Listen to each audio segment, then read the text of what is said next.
അങ്ങനെ ഫൈനലി ഞാൻ എന്റെ ഡ്രീം സിറ്റിയിലാണ് ഇപ്പൊ നിൽക്കുന്നത്. And I still can believe I made it here. ഇതെന്റെ സെക്കൻഡ് ഇന്റർനാഷണൽ സോളോ ട്രിപ്പ് കൂടിയാണ്. ഈ ഒരു കൺട്രീനെ നമുക്ക് വേണമെങ്കിൽ സിറ്റി ഓഫ് ലവ് എന്നും സിറ്റി ഓഫ് ലൈറ്റ്സ് എന്നൊക്കെ പറയാറുണ്ട്. സോ പ്രോബബ്ലി നിങ്ങൾക്ക് ഇപ്പൊ മനസ്സിലായിട്ടുണ്ടാവും ഞാൻ ഏത് കൺട്രിയിലാണ് നിൽക്കുന്നത് എന്നുള്ളത്. So let's see.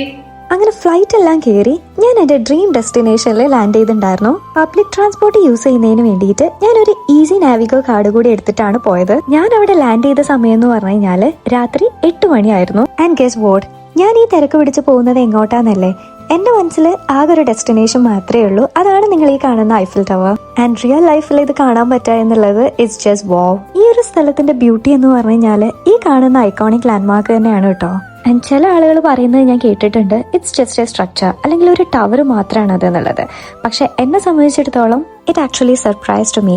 കാരണം ഒരുപാട് വർഷങ്ങൾക്ക് മുമ്പാണ് ഇത് ബിൽഡ് ചെയ്തെടുത്തിട്ടുള്ളത്. And it still stand so strong and beautifully structured today.